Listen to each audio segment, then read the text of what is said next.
What's up, Shackers? Welcome to Shack's Arcade Corner, where I go over some of the best arcade classics and a brief history. Today on Shack's Arcade Corner,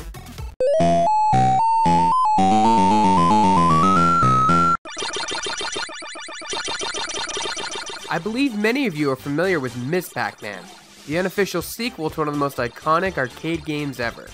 Ms. Pacman hit US arcades in the year 1982 and was published by Bally Midway and developed by GCC, General Computer Corporation. Ms. Pacman was originally an enhancement kit for the original Pac-Man arcade game. Now, what is an enhancement kit, you may ask? Well, in the arcade golden age, programmers and MIT students would take existing hardware and try to make it better or add on to it. The best way to describe it is that this is the equivalent of modding games in the 80s. The goal was to improve the cabinet and do things like add levels, enhance graphics, and so forth for a profit. Mainly, they'd sell the hardware that would plug into the arcade board to update the machine or turn it into something completely different. However, this process bypassed the developers and publishers of the arcade games completely. In the case of Ms. Pacman, it started out as a mod for Pac-Man dubbed Crazy Auto, which had updated graphics and added some new levels to the Pac-Man arcade classic. However, while Crazy Auto was being developed, a lawsuit hit the company GCC over a Missile Command enhancement kit from Atari. They lost the case, and from then on they were forced to ask permission from the publishers before trying to sell future enhancement kits. Midway Games then purchased the enhancement kit made by GCC, but made major alterations to the sprites, having them reflect more of a true Pac-Man look. The game's name was changed numerous times, from Pac-Woman to Mrs. Pacman to finally Ms. Pacman.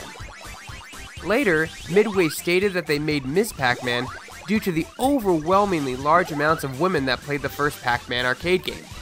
Since Midway went behind Namco's back when publishing Ms. Pacman, it ended in a flurry of lawsuits and terminated the relationship between Midway and Namco Games. Hold it! Objection! Now I'm sure everyone's wondering, what is the difference between Pac-Man and Ms. Pacman? I've always wanted to know, what is the difference between Pac-Man and Ms. Pacman, really? There are actually quite a few differences.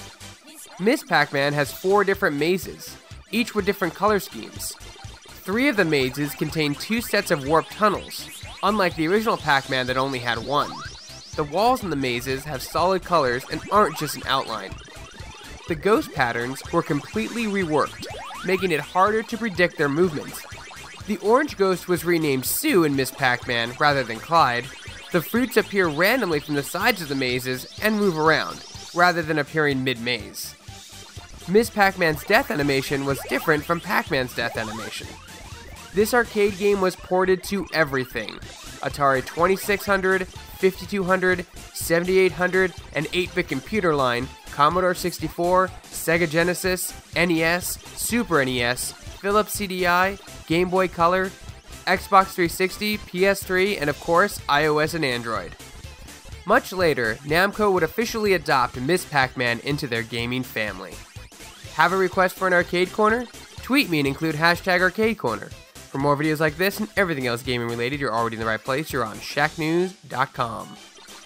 Now tell me, Noah, I've always wanted to know, what is the difference between Pac-Man and Ms. Pacman, really? Well, she has a bow in her head. That's it? Get right out of town. No, that's it. Well, thank you for being on Wayne's World. It was informative and stimulating. Next time on Shack's Arcade Corner.